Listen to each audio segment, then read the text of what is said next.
Rahim.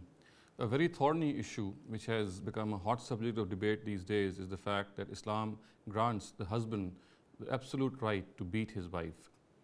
Now, before we study this issue in its proper perspective, it is important to realize the fact that Islam says that the basic building block of a society is the family. And for the smooth functioning of the family, it is essential that it should be organized under a head. The Quran says because of certain abilities and certain capabilities, it is the man who has been entrusted, or the husband who has been entrusted with the responsibility of being the head of the family. Now, for the smooth functioning of the family, it is essential that a wife adopts a harmonious and obedient attitude to the husband. And the fact of the matter is that in this regard, the Quran says, فَالصَّالِحَاتُ قَانِتَاتٌ.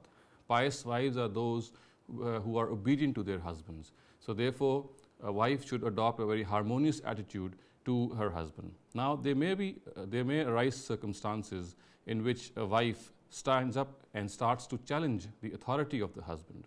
And in this regard, the Quran has laid down a complete procedure in order to preserve the family setup and in order to circumvent or to stop the wife from challenging the authority of the husband. The Quran says, وَاللَّاتِ تَخَافُونَ نُشُوزَهُنَّ فَعِزُوهُنَّ وَهْجُرُوهُنَّ فِي الْمَضَاجِعِ وَاضْرِبُوهُنَّ.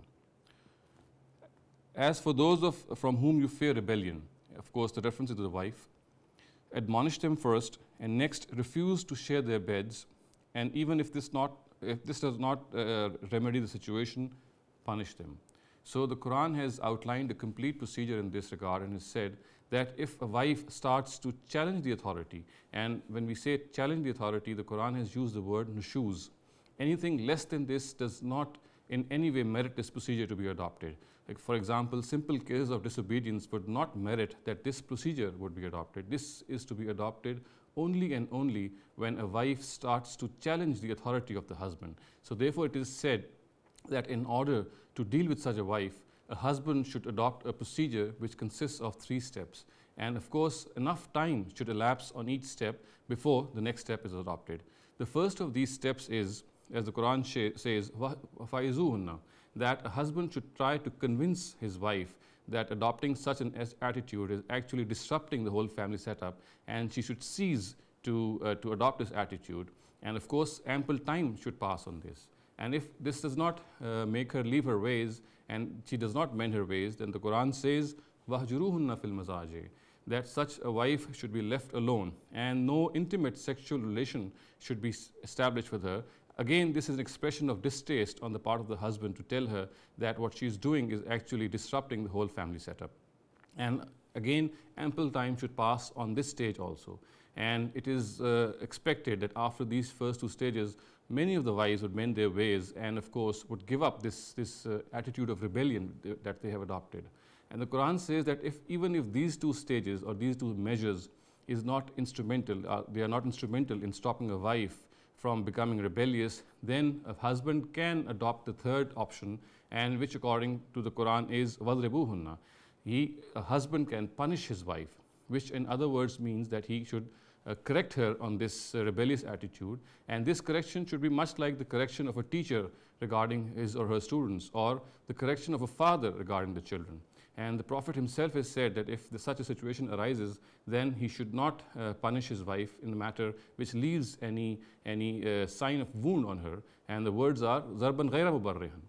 So therefore, it should be understood that this procedure is to be adopted only and only when a wife starts to challenge the authority of the husband. And again, all these 3 steps which have been mentioned in this verse, enough time should elapse on each of these stages.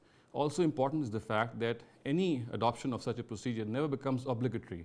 For example, the options which are mentioned in this verse, they never become obligatory. They have to be exercised with prudence and with wisdom, and the basic purport of this verse is to preserve the family setup. So therefore, these directives have been given to preserve and conserve the family setup. If a person thinks that exercising any of these 3 rights, particularly the 3rd one, in which a person has been given the authority, or a husband has been given the authority to punish his wife, if this step is going to prove counterproductive for for the preservation of the family setup, then of course he has this option not to exercise it. So therefore it must be understood that all these steps which are given here, they have to be exercised while regarding prudence, while exercising prudence, as well as giving due regard to the circumstances and the society in which a person is living in. أقول قولي هذا واستغفر الله لي ولكم ولسائر المسلمين والمسلمات.